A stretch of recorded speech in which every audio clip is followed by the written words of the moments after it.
We're going to end up in World War III, President Trump says, in Harlem, surrounded by people chanting, "We love Trump."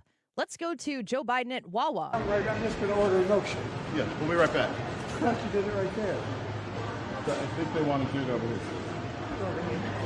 That's just a lot of mumbling and milkshakes, which is ice cream, which is what he's, if you're going to do something, just go all in and do it right.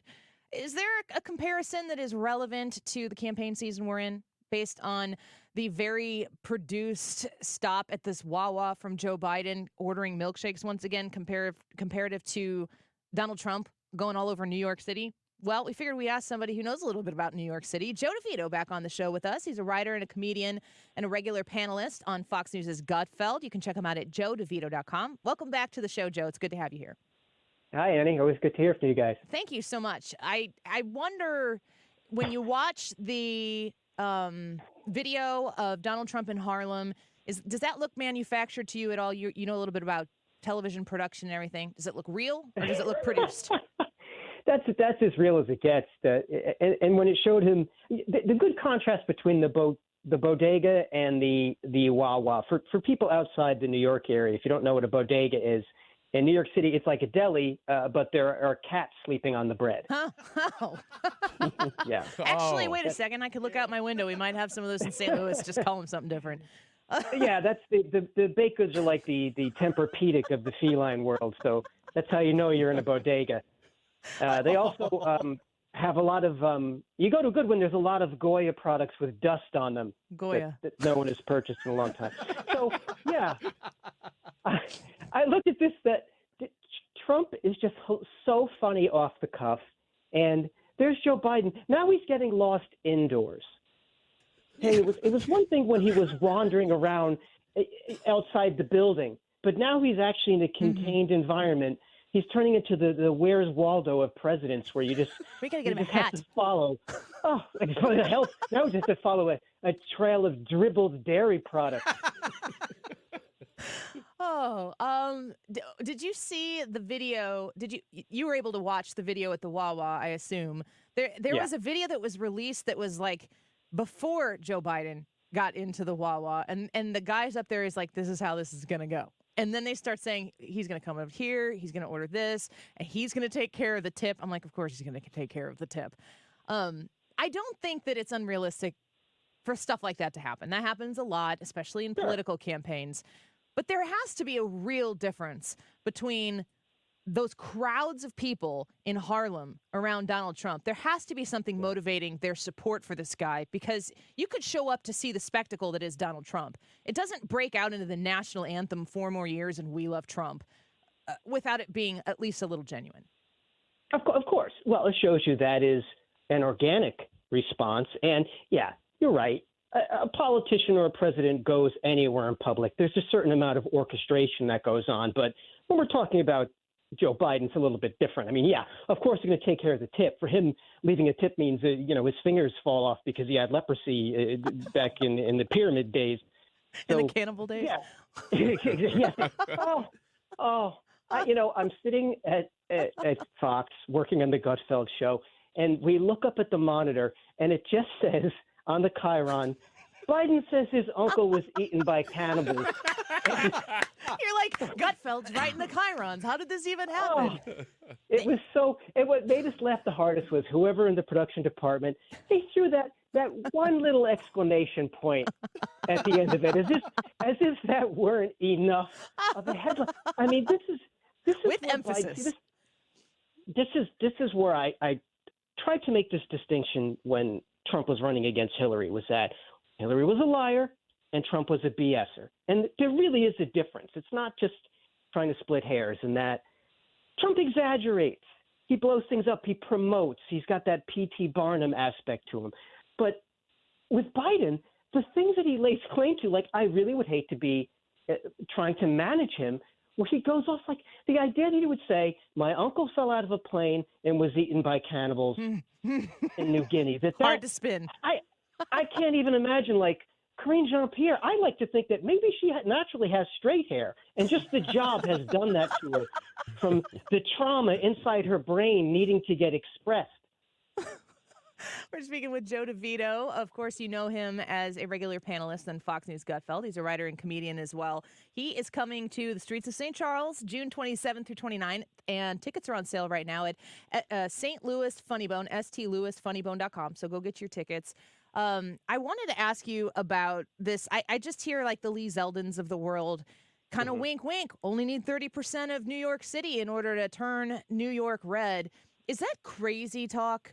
Is there any possibility that happens? It's a tough one to pull off because, it's one of the things living in New York that I've always been able to treat myself to the ability to vote my conscience because I know that my vote is probably not going to tip an election. So I don't have to sweat that out, unfortunately. It would be wonderful if it happened. I would love to be surprised in that way. But this is why I feel like New York State and California, they need to be split because the urban centers are so completely different from the other parts of the state. And in New York, we saw that, especially with Zeldin. When you went upstate, of course people were in favor of that because, and this is a theory I have, I think it's people who don't drive have a problem understanding cause and effect. Because when you drive, you have to buy car insurance. Yeah. And when you get car insurance, if you're a bad driver, you pay more. And if you're a good driver, they cut you a break. So you can see the difference between if I act like a moron and cause a lot of trouble, it's going to cost me.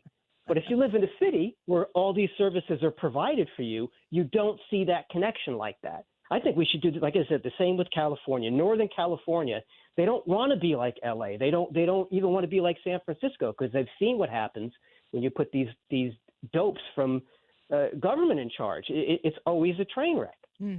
Yeah, that's very accurate. I live across the river from St. Louis in Illinois, and we have the Chicago effect on a very, very red state. Governors win the governor's seat by winning maybe one county, maybe two or three tops. Going to Chicago right now, there's been a lot of upheaval with the reaction to the Blue City, Mayor Brandon Johnson there, his policies towards welcoming migrants in, taking taxpayer dollars away from the communities that need them, and funneling them over to migrants that they've invited to come to their sanctuary city. This does make people angry, and people do react to anger differently. We've got protesters all over the country right now protesting different things, but certainly the leftist policies, but from the left. What do you make of the 2024 political climate and protesting taking place in the United States today? It's one of those things I'll call shocking but not surprising, because this is what happens when you indulge people. Again, the removal of consequences from bad behavior, just as we punish people now for good behavior. If you're a person who paid your bills and saved, they're really sticking it to you now. And if you're a person who likes to live as if there's no consequences for your actions, you can get away with it. I do like to see that they're going in and arresting these people who cause civil disturbances, because that is not the same as the protesting that's protected under the First Amendment. And the people who are complaining now, I don't remember seeing that. They're the same people that if you refer to a person shaving his beard in the women's locker room by the wrong pronoun, they go berserk. They want to throw you in jail. But if you're someone chanting death to the United States, death to Israel, you're supposed to just say, well, kids these days. It's crazy, and I hate to say it, it's going to require drastic measures because we let things get this far. And that is going to be a real bummer. What do you think about people who are shutting down the Golden Gate Bridge and, completely disrupting the natural order of things, obviously to get attention to an issue? What's your recommendation for how to handle those folks? Well, legally, I can't tell you what I wish people would do, but I'll give you a hint. You'd have to hit a car wash after. This is to give you the example of in California, blocking someone from getting somewhere, that is legally a form of kidnapping. If you prevent someone from going about their business, you can't just say, oh, well, we're expressing ourselves. It's like this saying that someone's right to throw a punch ends at someone else's nose. And this idea that you can behave like that, it really goes to show, as much as they try to demonize the right, we're the good guys because we've allowed this to happen. Because we're decent people. We want people to express themselves. We believe in the freedoms of the Constitution and the First Amendment. You can't even wear a red hat near any sort of leftist gathering without getting violently attacked. Triggering. So, yeah, it's unfortunate that this is kind of the price you pay for upholding what it takes to live in a free society. But people can only be pushed too far, and I will legally excuse myself from pushing that any further. That's a good piece of self-advice there. JoeDeVito.com is the website. A reminder, he's joining us at the streets of St. Charles. You can get your tickets right now. June 27th through 29th is the event. stlewisfunnybone.com. Let's pack the house for Joe DeVito, and welcome to St. Louis. We do a YouTube poll every day. This one has nothing to do with politics, and I don't know that we prepped you for this, so I just need your immediate visceral reaction. Today's is orange juice, pulp or no pulp? Oh, and there's no some pulp to come in. You got I think some pulp is pulp. True. I just want to make sure there wasn't the choice of some pulp trying to Robert Kennedy its way into the election here. No, we think it's pretty much a two situation race here on the orange juice question. Are you a some pulp guy? So you're a pulp guy? You know, it's one of those things where it's almost like when you order, when you get food on an airplane and there's grill marks on the meat, and you think, yeah, there's not a grill on here. It's one of those things to fool you into thinking that, yeah, unless you're flying Spirit, then they just have it out on the wing somehow. But I'm going to have to say, I'm going to go with no pulp because I know that they made the orange juice, and then they went and you can't back pulp it. Right? That's not the real pulp that was in there. But I don't drink orange juice because I'm trying to watch my sugar. Although, if I knew we were this close to World War III, I probably wouldn't have watched my carbs all these years. Yeah, you make a good point. I like how you have taken a very innocuous question about pulp or no pulp in orange juice and managed to find a conspiracy theory about the pulp in this. That is perfectly placed. We appreciate you. Yeah, I'm not going to let Big Pulp tell me what to vote on. Big pulp. All right. Those pulpocrats. Joe, thank you for being with us. We look forward to seeing you here in the summer, June 27th to 29th at the streets of St. Charles. Good to talk to you again.